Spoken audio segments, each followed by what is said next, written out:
क्रोध यानी कि मन की बुराई। मन की बुराई से यहाँ मतलब है कि मन में किसी के लिए भी कुछ भी ऐसा रखना जिससे ना सिर्फ उसका और हमारा भी बुरा ही होता है। हेलो एवरीवन, मैं शिल्पी अग्रवाल आज आप सभी का अपने यूट्यूब चैनल पे एक बार फिर से वेलकम कर रही हूँ और आप लोगों के लिए लेकर आई हूँ एक फैंटास्टिक स्टोरी। चलिए शुरू करते हैं। मैं लेकर आई हूँ एक कहानी जो है दो चींटियों की। दो चींटियाँ जो आपस में बहुत ही अच्छी मित्र थीं, लेकिन एक चींटी जो थी वो बहुत ही तंदुरुस्त और खूबसूरत थी, मोटी ताज़ी थी, और जो दूसरी चींटी थी वो थी बिल्कुल पतली दुबली सूखी सी। वो दोनों मित्र थी, लेकिन जो तंदुरुस्त और मोटी ताज़ी चींटी थी वो रहती थी चीनी के पहाड़ पर, और जो सूखी सी पतली सी चींटी थी वो रहती थी नमक के पहाड़ पर। तो उन दोनों में ऐसा क्या अंतर था?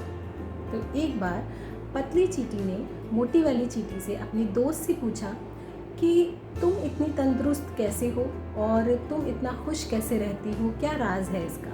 उसने कहा, मैं चीनी के पहाड़ पे रहती हूँ, तुम नमक के पहाड़ पे रहती हो सकता है शायद इसका यही कारण हो, क्योंकि मैं तो हमेशा चीनी खाती हूँ और तुम शायद नमक खाती हो, इसलिए शायद तुम पतली दुबली हो और मैं बहुत ही तंदुरुस्त।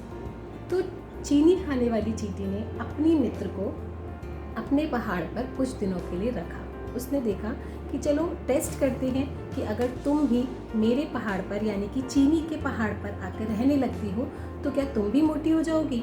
तो वो दोनों दोस्त मिलकर चीनी के पहाड़ पर रहने लगे। 1 महीने तक रहने के बाद भी वो जो पतली चींटी थी वो वैसी की वैसी ही थी। उसकी बॉडी में उसमें कुछ भी बदलाव नहीं आया। जब कुछ भी बदलाव नहीं आया तो उसने अपनी दोस्त से पूछा, यार 1 महीना हो गया रहते रहते तेरे चीनी के पहाड़ पर, लेकिन मैं तो अभी भी वैसी की वैसी हूँ। दोनों चींटियाँ सोच में पड़ गई।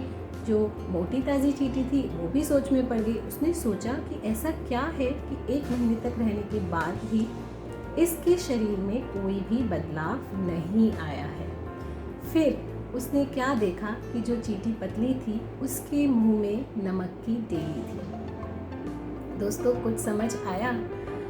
वो चीनी के पहाड़ पर रहने के बाद भी उसके मन में एक नमक की डेली रखी हुई थी, इसीलिए उसका शरीर में, उसकी बॉडी में कोई भी बदलाव नहीं आ रहा था। तो दोस्तों, इसका यही मतलब है कि अगर हम कितने भी अच्छे माहौल में, कितने भी अच्छे दोस्तों के साथ, कितने भी पॉजिटिव एनवायरनमेंट में क्यों ना रहें, लेकिन जब तक हमारे मन में, मस्तिष्क में किसी के लिए कोई भी बुरा प्रभाव या बुरी सोच हमारे मन में है, या क्रोध है, या कोई किसी भी तरीके का विकार हम अपने साथ लेकर चल रहे हैं अपने मस्तिष्क में या मन में, तो हमारे ऊपर उस पॉजिटिव एनवायरनमेंट का कुछ भी फ़र्क नहीं पड़ेगा। क्योंकि बाहर की चीज़ें हम पर असर करती हैं, ये सही बात है, लेकिन उससे ज़्यादा असर करती हैं क्या हमारे अंदर है। महत्वपूर्ण वो है कि जो हमारे अंदर है। इसीलिए अपने अंदर क्रोध रूपी विकार जो भी बसा हुआ है या किसी के लिए कोई भी बुरी भावना है, पहले उसको बाहर निकालिए। जब तक आप उसको बाहर नहीं निकालेंगे, बाहर की पॉजिटिविटी आपके अंदर नहीं आ सकती, क्योंकि अच्छी बुरी सारी चीज़ें हमारे अंदर होती हैं, और जो चीज़ हम बदल सकते हैं वो है हम खुद, क्योंकि हम कभी भी किसी को नहीं बदल सकते, हम केवल अपने आप को बदल सकते हैं। और जिस दिन हमने ये डिसाइड कर लिया कि हम अपने अंदर की सारी चीज़ों को चेंज करेंगे, देखेंगे कि हम क्या क्या ऐसा करते हैं जिससे हमारा और दूसरों के साथ हम कुछ बुरा कर जाते हैं, उस चीज़ को जिस दिन हम अच्छा करने लग जाते हैं, बाहर की और अपने अंदर की सारी चीज़ें बदलने लग जाती हैं। आई होप ये स्टोरी आपको बहुत हद तक समझ आई होगी और कुछ चीज़ें आपको समझाने में आसान रहेंगी। Thank you everyone.